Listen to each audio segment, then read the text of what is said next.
Mullen said within a few minutes he knew he wanted to hire you. How long did it take you to decide you wanted this job? Well, I'm just getting a chance to sit down and visit with them. Like I've said, is when you first get to know somebody, you sit down and talk with them. The words that they use, the stories that they tell.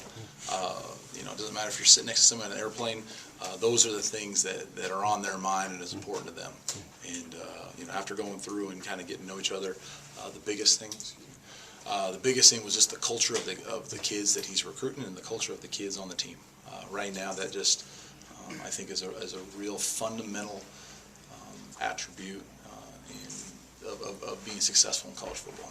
What's it like coming in with two other new defensive coaches as well? I think Maurice and T-Buck have been great. I think sometimes it's almost when you come in with other people, it really forces you to do a great job with the terminology, the install, the language. You get a chance to be whoever you want to be. Sometimes when you come in and there's two or three guys that have been there in the past, that's a tougher transition just from the way we've done things to the way we're going to do things. How much have you talked with David Turner? Just obviously he's kind of the returner. What has he kind of told you about the program? No, Dave's been invaluable. Of knowing the guys. He was exceptional in recruiting. Thought he did a great job finishing. Especially with Jeffrey. But he is a guy that's the ultimate professional. He's been great in our install meetings. Brought a wealth of knowledge to what they've done in the past, the way he's done it at other places. So he's been a great sounding board for us. Of course, you moved around a lot, but what was it like jumping into a really intense recruiting battle like this on such short notice and then succeeding so well? Well, it's intense everywhere you go. The challenge of this one was you jump in so far downstream. Recruiting to me is all about relationships, and some of those relationships have been developed over longer times.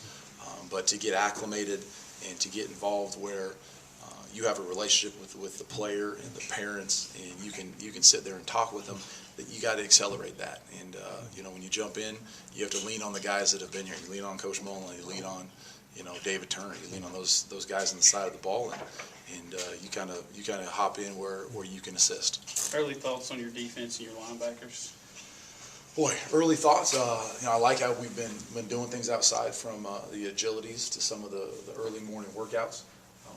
Right now I've watched every game, and I've watched impact tape of every player that is returning that's going to be playing for us next year. Doesn't matter if they redshirt or not.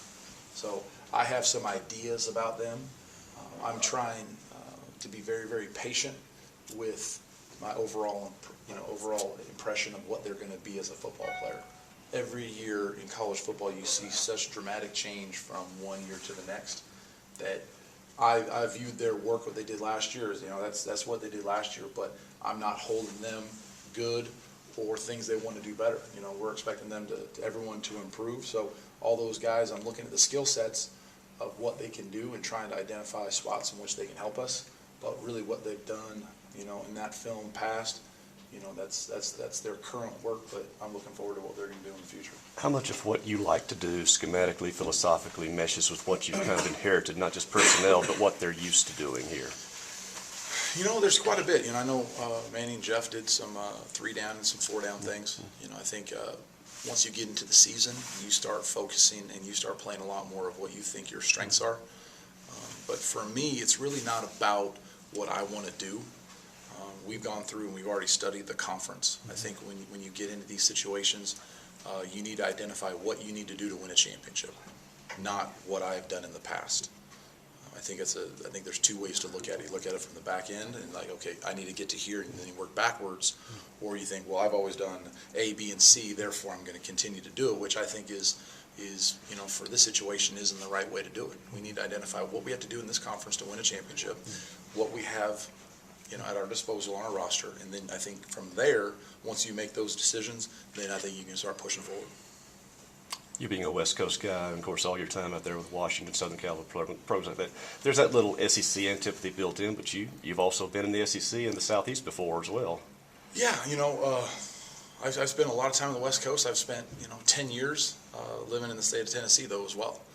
Played for the Titans for 7 and lived there an additional year, and then 2 years in Knoxville. So I felt like I have a good understanding of of what the conference is about, what the expectations are about, and the passion of the fans.